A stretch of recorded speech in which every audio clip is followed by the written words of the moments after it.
We are now live. Do I So, have do I have a way of sharing this link? it should be, let's see, links.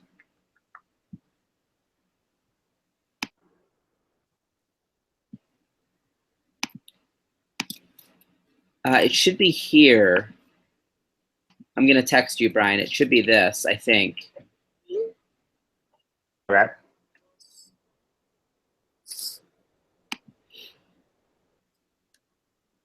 We've still got 0 Hold on. viewers, so I'm trusting you. To chat with us or to watch it?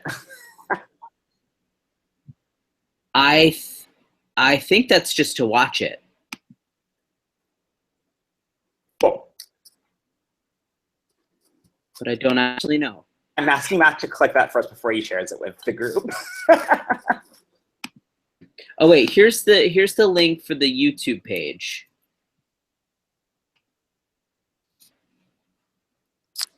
Thanks for bearing with us, Chase. It's all right. I don't know how any of it works.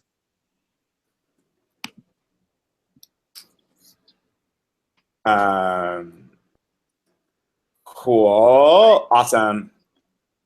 That should work. Let's hang out here for a second. We give folks a chance to find us. We are live over on the YouTube thing, so that's good. Oh, look, we've got one viewer. So hi, folks. Thanks for finding us over here. I just changed queertheology.com/chicken to redirect there. Oh, people are finding us. Hey, y'all, we're just getting up and going. We're figuring out how to make this thing work, so bear with us for just a second. We're going to give people a minute or two to find us.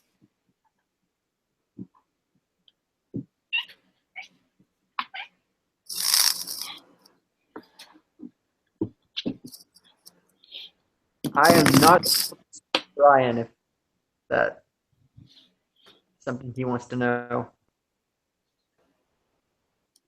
I can't see you. You're just a black screen. I can see Shay. I can see you, Brian. Okay.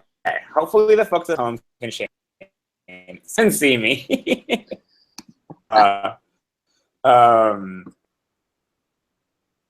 Cool. So for those of you who are finally finding us, thank you for dealing with all of our technical issues. If you don't already know me, my name is Brian Murphy. I'm one of the co-founders of queertheology.com. I'm joined here with my queer theology co-conspirator, Shay. Shay, wave to the folks at home. And the reason we're all here is to share our friend Chase Knight. He's the author of this amazing book called Chicken.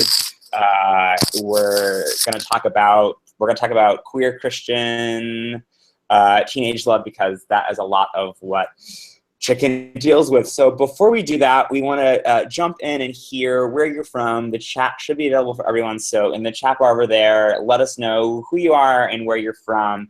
I am originally from the DC suburbs of Maryland, and I now live in New York City. To meet. So Shay, what about you? I am originally from Pennsylvania, outside of Philly, and now I live in Minneapolis.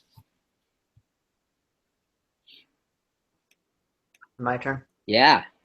Yeah. I am from Arkansas, and I escaped briefly. Well, not briefly, for about 10 years, I guess. And now I am in Arkansas again. Nice. So the reason that we're all here is because one of the, or two of the themes that Chicken deals with is conservative Christianity in the Deep South in Arkansas, and also sort of young queer love. And we were sort of reflecting on LGBT folks in media have changed over time, and so we'd love to hear from you sort of what your first memory of seeing an LGBT person represented in the media was, and maybe also sort of what your first time seeing Christianity represented in the media was, if you can even remember those things. Shay and Chase, do you have any thoughts on that? Yeah, I mean, I remember the first kind of memory I have of an LGBT person in media was when Ellen came out on her show. I mean, I think that's a lot of folks like in my age range, right? And I remember my family boycotted her show after that. We boycotted that episode, and then we boycotted it going forward. And as someone I was about 16 at the time, and just starting to come to terms with the fact that maybe I wasn't straight, really got the message that like, oh, this is something really bad and something that I need to hide and make sure that I don't tell anyone. And then it was much, much later that I remember first seeing a trans person in media, and that was in the film Boys Don't Cry, which also sent some pretty horrific messages about what it meant to be trans. What about you, Chase?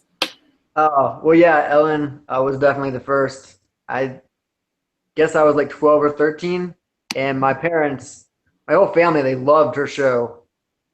And then she came out and suddenly couldn't watch it anymore. And I didn't really understand yet what the big deal was, because up until then, it was not something that had been talked about at all.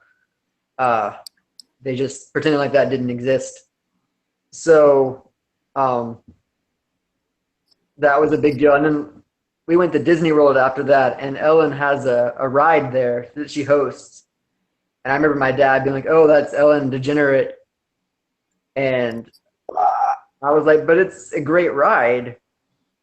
And it was like my favorite ride, the dinosaur ride. I thought I wasn't going to go on it anymore. But I guess they decided. I didn't even realize that Ellen hosted a ride at Disney World. Yeah, it's great with Bill Nye, actually. So that was a double whammy there, because him being into the science and everything. So right, totally. Yeah. What about you, Brian? The first time I somehow like totally missed the thing, and for me the first time was Will and Grace, totally. I think, and that was my first one, and then my sort of second, shortly thereafter, was Queer as Folk, which is this sort of like hyper-sexualized HBO or Showtime series. So Will and Grace is sort of like comic, desexualized representation of gay people on one hand, and Queer as Folk, this like hyper-sexualized depiction of gay people on the other hand, were my sort of two early exposures to LGBT people, to gay people. And it wasn't until college when I saw The L Word that I first saw or remember seeing like a trans person on screen. And again, another super problematic representation of trans life. Yeah, exactly. Yeah, totally.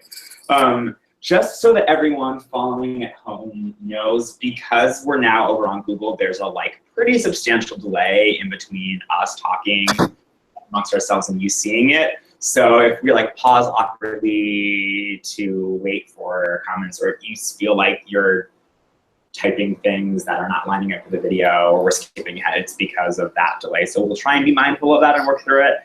But just wanted to let y'all know, trying to be in the other system to avoid that, but it doesn't work if you can't go live at all. So today we are going to talk a little bit about Chicken, dive into what that is all about, sort of dig into some of the messages that we heard about sexuality and gender, not just LGBTQ sexuality and gender, but just sort of like sexuality and gender and bodies in general. We're going to sort of explore how fiction can change the narrative. We're going to look at sort of balancing storytelling with politics. We're going to dig into how Christianity is sometimes represented in the media. Some more about what we can do to tell our stories and change the narrative ourselves. And so to kick things off, Shay and I recently did on my YouTube channel sort of Name That Tune Contemporary Christian Music Edition, and they've not been able to stop giggling about that ever since. And so, keeping with that spirit, we're looping Chase into that madness. And so, Chase is going to share a scene from Chicken that also touches upon a little bit of contemporary Christian music. So, Chase, tell us a little bit about Chicken, what it is in a nutshell, and what you're going to share with us. Okay. I'm on my phone and I can't see any of the comments people might be making. So all right, we will relay them to you. Relay them to me if I need to know. So this is Chicken, and it is about two boys. I guess I'll just read the back of it. That's easier. Sounds good. Popular fried chicken chain Wings of Glory is under attack from homosexual activists, and Harvest Mission Pentecostal Church is ready to fight back. Caught in the crossfire of a culture war in which they never enlisted, Casper and Brant will each have to find his own answer to the age-old question, am I really what I eat? Because if they could find the courage to tell each other their truths, they might discover there really is life after the ditch.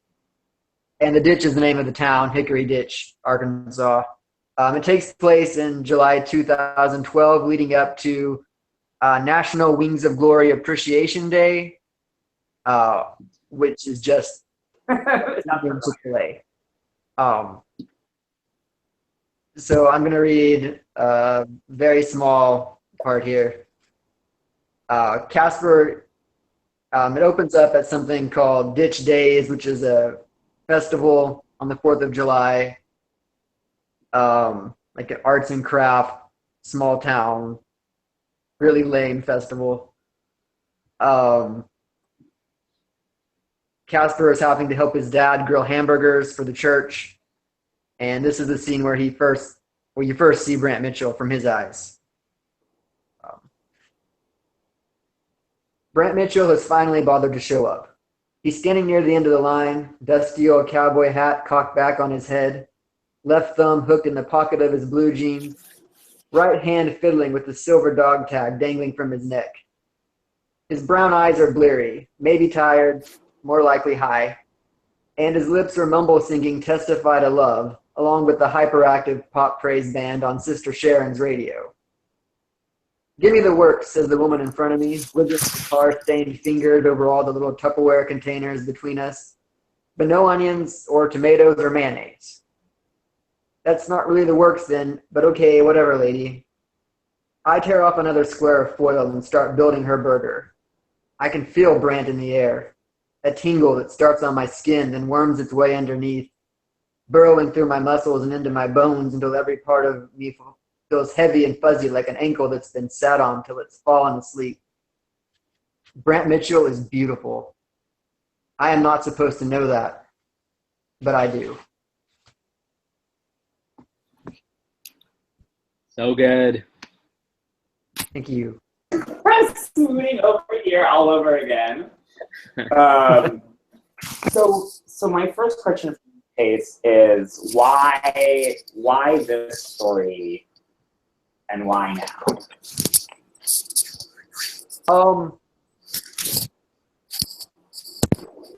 I was working on another novel. That day, August 1st, 2012, National Chick-fil-A Appreciation Day, thanks to Mike Huckabee, governor. I lived in Conway, which is and so I thought it wouldn't be a big deal there. It's reasonably progressive. So I thought I'll just drive by and assure myself that nobody here is getting involved in this nonsense. And when there was traffic backed up onto the highway, there were 2 police officers there directing the traffic. And I mean, there were people waiting outside in a line.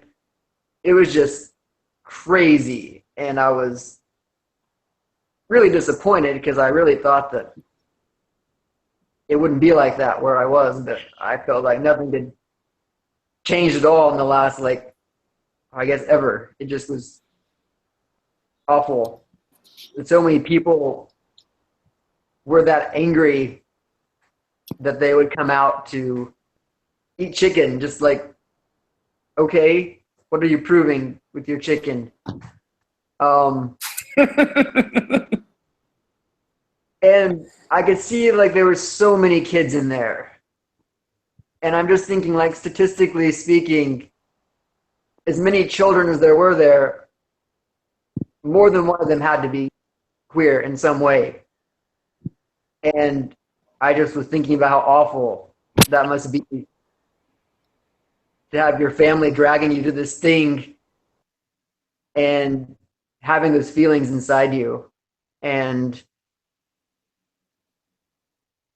climbed into my passenger seat that day and wanted me to write about that. And like I said, I was working on another novel. So I was like, well, okay, I'll write a short story about that.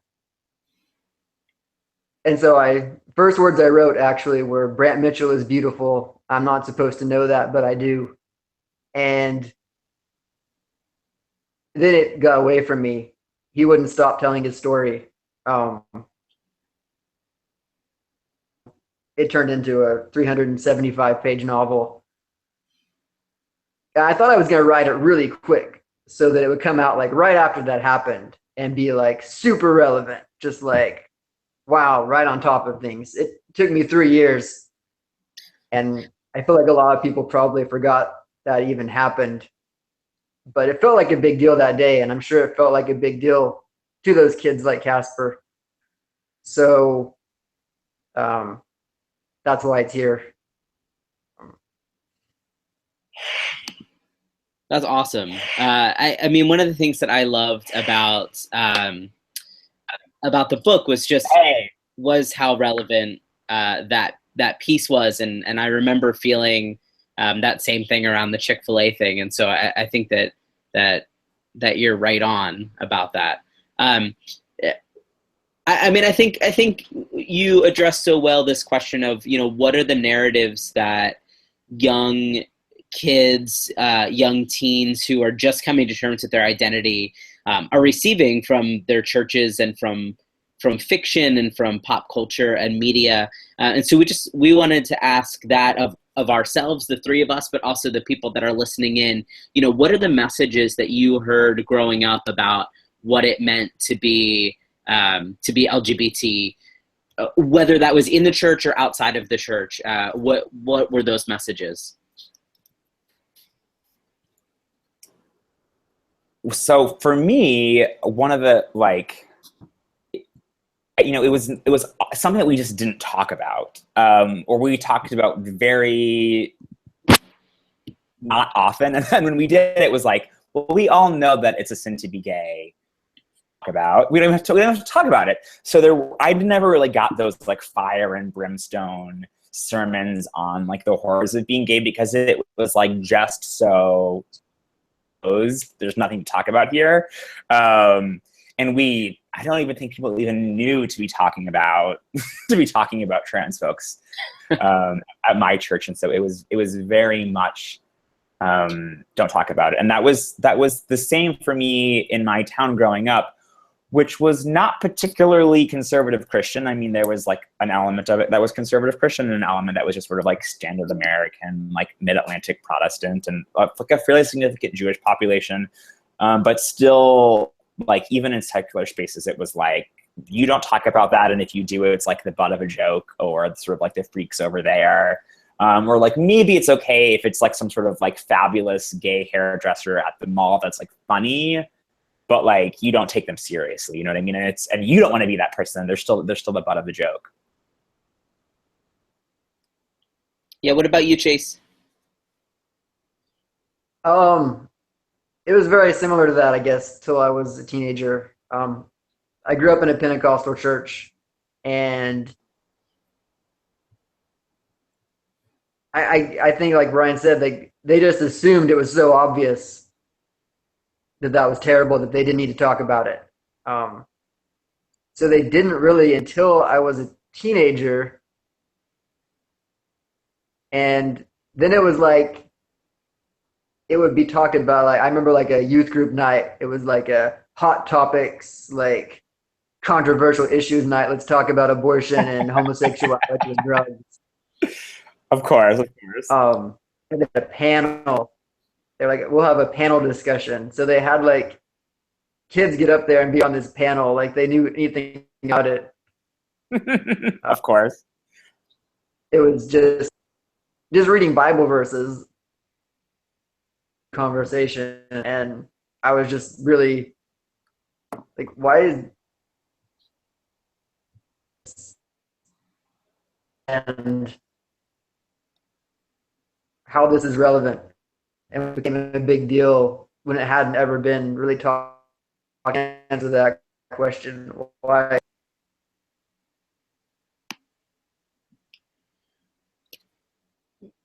Totally. Yeah, I think for me it was again, like, not talked about at all. But like the culture in which I grew up was so relentlessly heterosexual, and so like both like heterosexual but like desexualized heterosexual, but because it was so desexualized, also became kind of hypersexualized. I don't know, like the I kiss dating goodbye, purity culture, find a spouse like before you graduate from college, or you'll never find a good Christian person to marry. Like, so we never talked about being gay, but it was clear that like that wasn't an option, and you just had to be straight. And of course, I remember never ever hearing anyone talk about transgender issues. And yet I remember gender being really important, and the way that you kind of embodied your gender was really important. And I was constantly embodying my gender wrong. And even though no one could really like tell me what I was doing wrong, it was very clear that somehow I was transgressing in really terrible, awful ways that people were like too embarrassed to talk to me about. So that's the messages. The messages I got were all coded, but like really damaging even in their codedness. So for the folks who are at home and maybe are on a phone or an iPad and can't see the comment section, I just want to let you know some of the things that folks are sharing. So Joey says that for me, the biggest message I heard about being LGBT was that it was not natural. Being queer was sort of a fad of sorts, and it really made it hard to be authentic. Jesse says that they don't remember any brimstone sermons, but they do remember the former pastor making a side note and using the sort of old Adam and Eve, not Adam and Steve joke, like as if the pastor was being witty and original, even though that is so not an original joke anymore. So Chase, you know, I think with any author, parts of the story are their own and parts of it are obviously just fiction. And so for you, again, your story. Well, like I said, I grew up in a Pentecostal church, and that is a very different experience from growing up in a non-Pentecostal church. Even I think I really wanted to be Baptist. I thought that all my problems would be solved if I could just be Baptist. Shay's dying because he was Baptist. He's like, no, you're jumping from the pot into the fire. Some of my family went to a Baptist church, and I just thought must be so nice. They just went to church and they sat there, songs, and nobody danced, and like screamed or started singing, or there was a lot of fainting in my church in my childhood, and I had no you have no context to understand that. You're a kid, and this is just where your parents go to church, and they're telling you that this is how the world works. Everything has to be like totally normal. Like the world is normal. There's no supernatural in the world. But when you're at church, the Holy Spirit comes and people, and that's good. That's a good and right thing to have happen. You want it to happen to you. Sure, when you're a pinnacle kid to like do that. All my friends speak in tongues, or I know at least one of them got slain spirit, which is just when you fall out on the floor, people don't know. And then you're just out cold. And they'll cover up your legs with a blanket because you're wearing a dress, of course. So it was just really, really weird. I slept through an exorcism once, actually. So I don't remember it because I was asleep. But I remember when it was over, my friend came running across the church and she was like, "Oh my gosh, I was afraid they were going to get in you." And I'm like, "What?" She's like, "There were demons." And I don't know what happened. But you just, people are telling you are true. And with chicken, I wanted to really juxtapose that against, you got Casper, he's being told that his feelings are unnatural and wrong and weird. And then he's around these people who every Sunday they get really emotional together and they cry and dance and just behave very, very oddly. And that's fine, but he's wrong. And just how weird that is to be told that there's this other world all around you, full of demons and angels, and that's what's real, but what's inside you is false and has been put there by a demon, basically, is what. Ooh, hit me right in the heart. I gotta say, Chase, that one of the things that I so appreciated about reading Chicken, like if you grew up, I didn't grow up Pentecostal, but I grew up kind of non-denominational, fundamentalist, evangelical, and it's freaking weird. And like to try and explain the culture that you came from to people that didn't come from that culture, like they just don't get it, and they have no conception of it.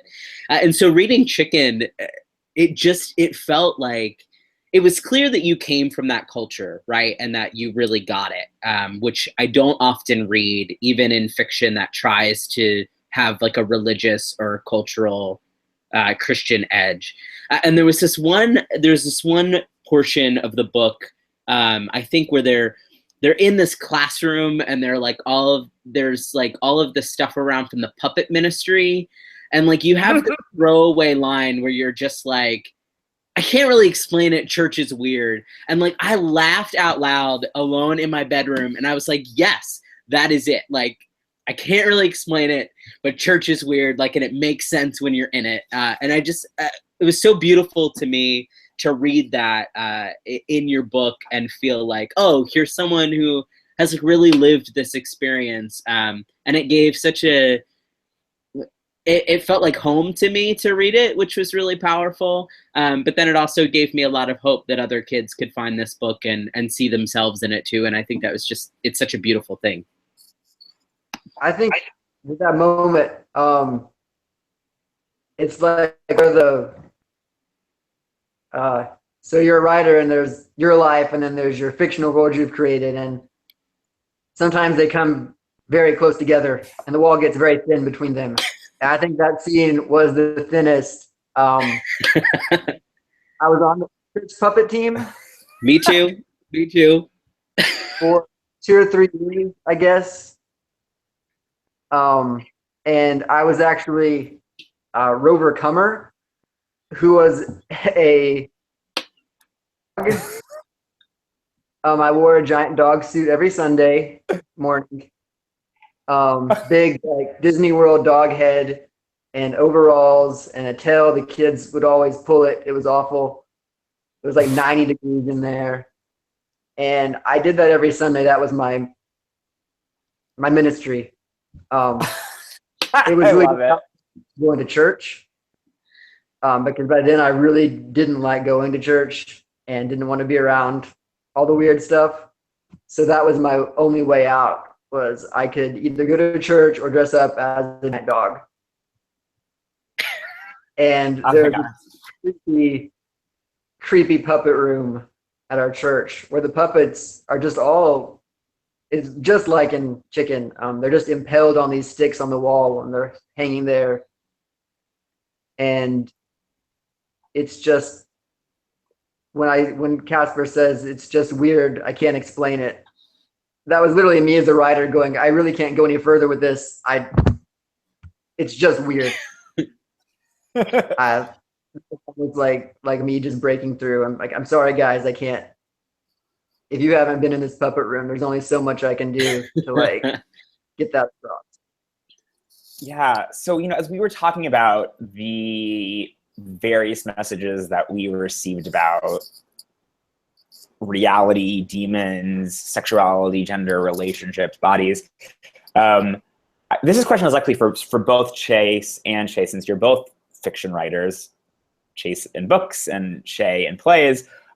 How do you think that fiction play in changing those narratives?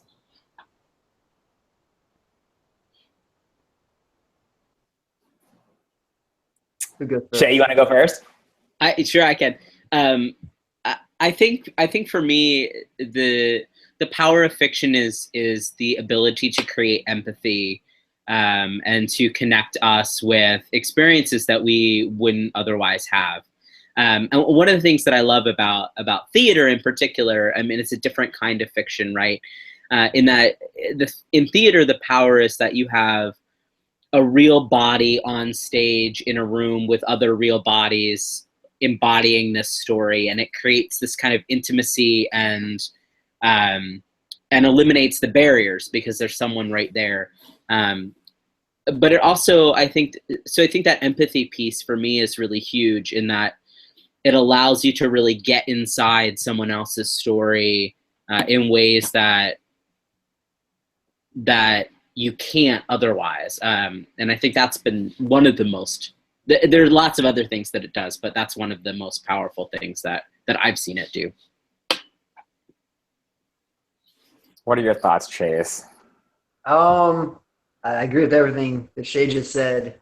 I'll tell another story about media representation. After Ellen, the first gay character I ever saw on TV was Jack on Dawson's Creek. And I don't know if anybody else here is old enough. I remember that also. And my friend, she wanted me to watch Dawson's Creek. Of course, Dawson's Creek was definitely not like an acceptable thing for Pentecostal children to be viewing. So I had to like really sneak around to see it. And there's the episode where Jack gets outed and he has to read a poem in front of this evil teacher, makes him read this poem out loud. And it's Jack like lusting after a boy, and he gets outed and he runs out of the classroom crying. And then Pacey, who was one of the, dreamy leading men on the show, he stands up and tells the teacher that was wrong. And the teacher is like, sit down. And then he just fucking spits in the teacher's face. And that was like crazy, going from like only knowing about this world where people like are supposed to act like the teacher about it, and then seeing this kid on TV who's supposed to be like so cool, right? And he's saying, no, this is so wrong, I'm going to spit in your face about it. And I think that was really powerful for me, and I suspect for a lot of people in my generation, for those who aren't queer, of, hey, here's an example of someone you can be. You can be this person who stands up and helps other people and doesn't let people get away with that. And so I thought that was a really kind of a turning point. I don't know if the actual representation of Jack was that great in retrospect. But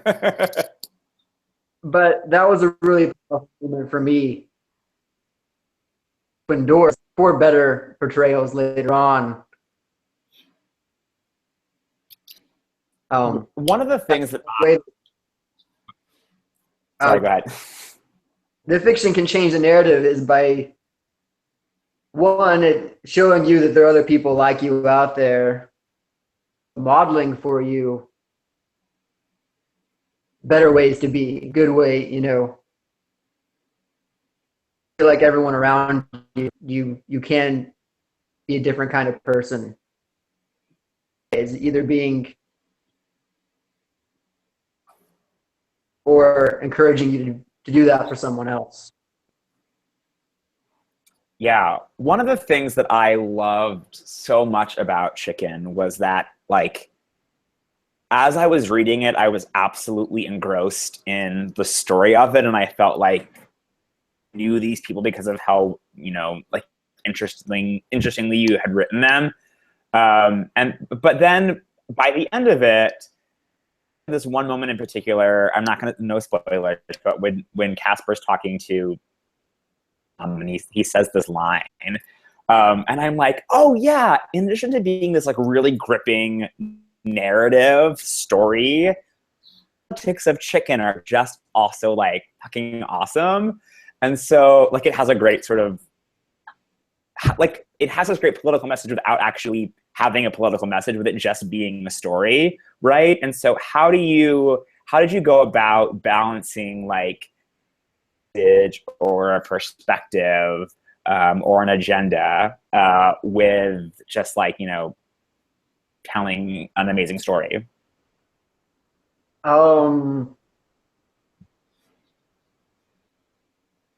I think that I really just focused the most on making Casper as empathetic as I possibly could, because I believe that if you feel what Casper's feelings as though you're feeling it yourself, then all the politics and religion he's surrounded by, they just become irrelevant, because you know that what they're saying is not the truth. I think the moment you're talking, right. I wanted to get across that it doesn't matter if Casper chose to be gay or didn't. That wouldn't change that his story was beautiful. It doesn't matter. It doesn't matter why you're gay, Totally, or anything. That doesn't matter. So we have it's time for some audience participation time.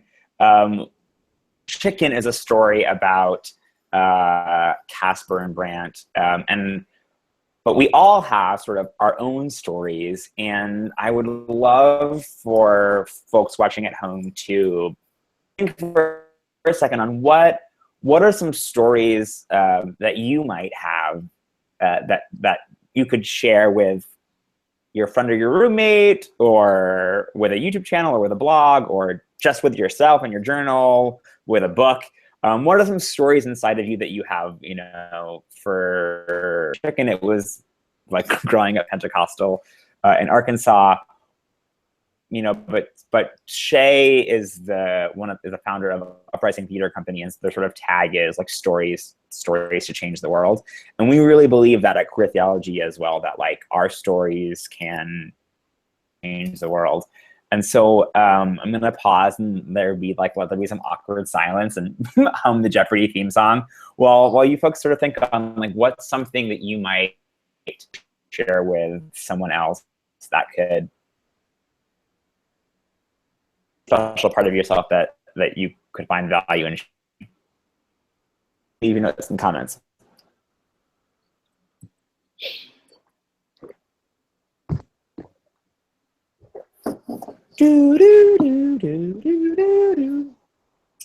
So this idea of keep keep sharing. We're on the delay. I'm going to vamp while you type. So this idea of telling your story in whatever capacity that be, whether that be like with others or just sort of to like make sense of it yourself. I know making sense of my own story has been huge for me. And that's one of the things that we dig into in one of the parts of Sanctuary Collective, which is queer theology sort of membership space. We have this course called Reading Queerly, which is all about both reading the Bible queerly and also finding yourself in Scripture. I know that when I heard from Shay his transgender passion narrative, I was like, and how he saw him doubting Thomas, and also in Ezekiel, I was like, oh my God, this is mind blowing. And in some ways, it's like this is just like paying attention to your own stories. And so if that's something that interests you, we'll talk to you more about Sanctuary Collective and Reading Queerly later on in this. But I don't see any typing, and you don't have to share with us. But I would encourage you, if you're not going to type it in the comment box, to at least tonight or tomorrow morning, journaling and sort of reflecting on your own experiences. It doesn't have to be like a beautiful novel, but just your story has power. And it has power because you lived it, and it has power because for as unique as each of us are, there's like some thread of, and there's power in speaking our stories out into the world, and allowing that to affect and move and connect with other people. And so you can't put your story out there in big ways or small ways if you haven't reflected on it a little bit. And so I really encourage all of you to sort of stew on what is to tell. Spent a lot of time talking about how weird church is. I'd love to spend a little bit of time talking about the sort of positive experiences that we've had with conservative Christianity. It's easy to sort of say like, it's all bad, check it out. And if that's how you feel, great, leave it all behind. But I know for me, as I look back at my time sort of growing up evangelical Christian, I had some really wonderful moments and experiences and relationships that even, 15 years later, I still really treasure. And so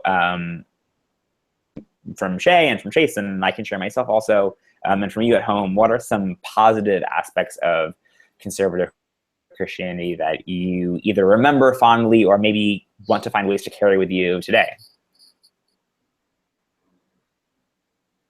I know for me, one of the things that I really loved about my evangelical upbringing was some of the kind of emotionality of it, the way that I felt really connected to other people and also to God, right? Like I felt like I had a really emotional connection to my faith and to my faith community. And that's something that I really missed when I kind of left the evangelical church and started hanging out more with mainline liberal folks that were very intellectual, right? And I love that intellectual piece too, and I love the social justice-y piece, but I also kind of missed the hands in the air, praise and worship, connected to Jesus moments too.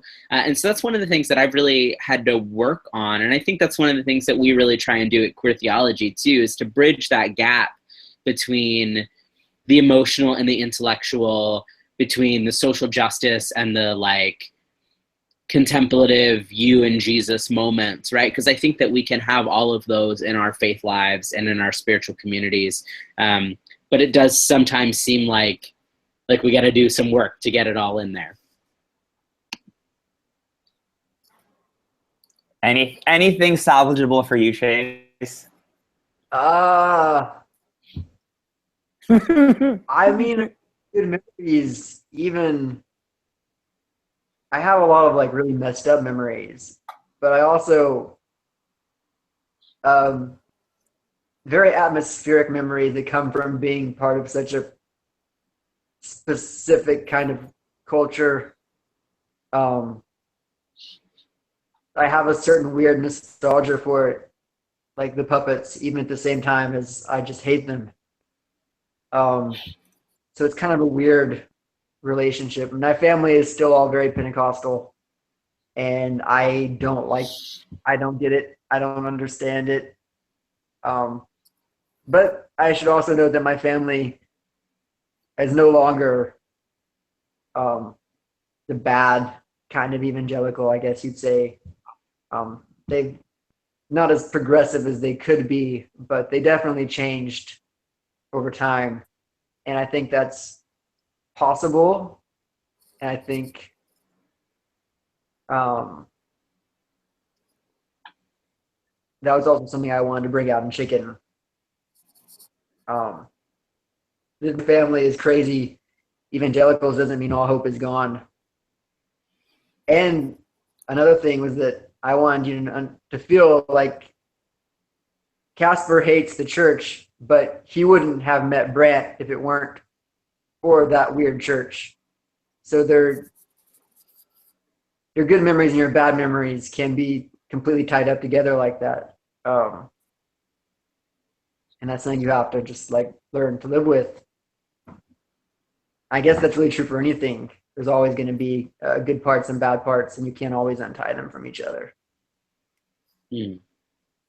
I think that's, one of the reasons why we're so excited to share Chicken with the Sanctuary Collective Book Club is because Casper hates the church, and the church in Chicken is really like fucked up. And you're if I can out you, you're a like self-proclaimed like atheist. And I think one of the things that queer theology has from the very beginning sort of tried to be intentional about is saying like we're folks that grew up Christian and want to reclaim that and make sense of it and find like a queer, progressive, awesome version of that. Perhaps that has been there all along and got lost in the madness of American evangelicalism.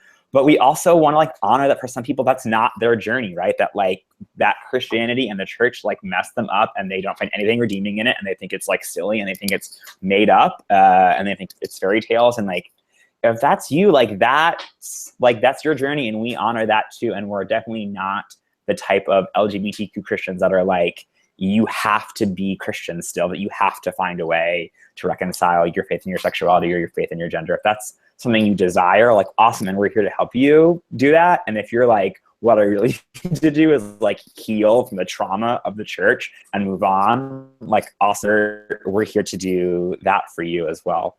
And so I really appreciate sort of your raw honesty, both as like a person in terms of sort of your evolution of coming from this conservative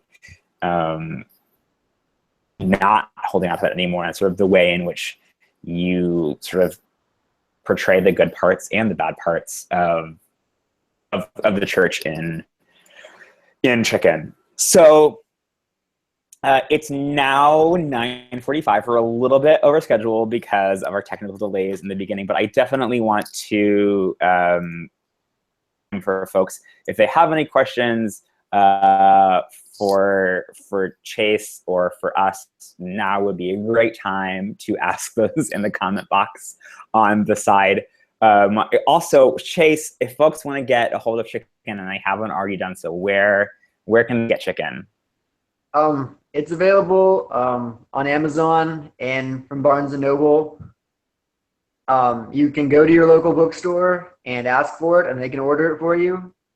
But it's published by a very small independent press, and so it's not just going to be sitting on the shelves. You'll have to ask for it, which is great. I love it when people do that because that makes the books aware of it, and then they can buy more copies if they think it looks interesting.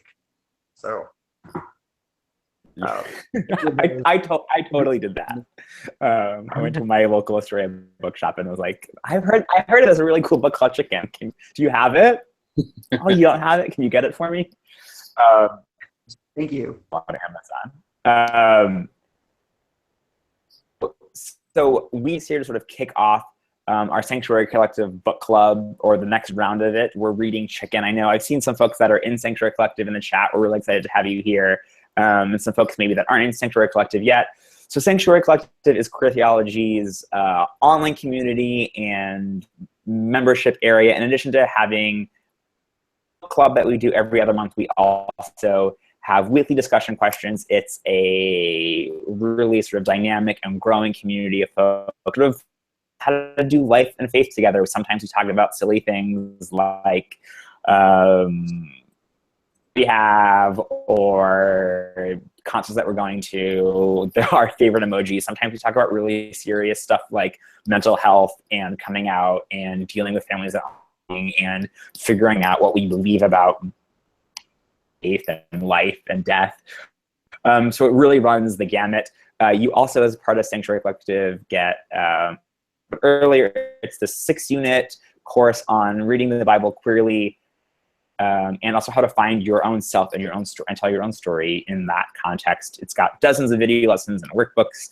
It's really cool. And you also get an introduction to Spin Spirit, a digital magazine, wrestling with the messy reality of life and faith. We cover issues like sin and grace and pride and shame and community and isolation. And every month a new issue comes out for you that you can access. They're pretty swell. I think we have interviews with folks like Shane Claiborne and Pinky Campolo, and a trans entrepreneur. It's a really cool collection of folks. So that's a part of it also. Watching right now, if you're not already in Sanctuary Collective, we have a special offer. If you go over and join at queertheology.com/Sanctuary Collective, the first 5 folks that join, Shay or I will do sort of a free onboarding, getting yourself situated video call with you, to sort of hear from you where you are, what you're going through, what you're looking to get out of your time in Sanctuary Collective, sort of point you in the right direction, help get you started. So you can jump on in at queertheology.com/Sanctuary Collective. Shay just put a link in there. We would love to have you in there. We're going to discuss the first half of Chicken starting on October 6th. So you still have time to order the book or go to your bookstore and get it, and start reading to catch up, or to jump in with us. And seriously, once you start reading, you will not be able to put it down. So it'll be like a 2-day read, and you will stay up all night, and it'll be totally worth it. I know I said this in my email, but when Chase was visiting me and telling me about the book before it came out, that he's writing and publishing a book, but also like, oh my God, what if I read it and it's like not, and it's like not good, and I have to lie about liking it? And it was like John Green. It was so good. It was so good. I was like texting him, texting my friends. Like, I came out after I finished reading it, like an absolute sobbing mess, and like curled up with my boyfriend and was like, that book was so good. And I took that picture and said, seriously, one of the best books I've ever read. We're so excited to have Chase with us. And also, if you join Sanctuary Collective, once we're finished reading the book, we're going to be doing sort of a members-only hangout with Chase, hangout on air, where it's just us talking through the internet. But you'll be actually able to sort of join in this private group video chat, and through the interwebs, with us and with each other and with Chase. And that's something that we do on a regular basis, of having sort of group community hangouts so we can talk face-to-face and see each other, in addition to the sort of text chat that we do as well. So we would love to see you over at Sanctuary Collective. Again, it's queertheology.com/Sanctuary Collective. You have until 5 people join to get that free video call with us, and you have like a week and a half before we start, and spoilers start coming out about Chicken, and we cannot wait to share that with you. And if you have any questions for us, you can always email us at connect@queertheology.com. You can find us on Twitter at QTheology. Where can they find you out about in the world? Yeah. Well,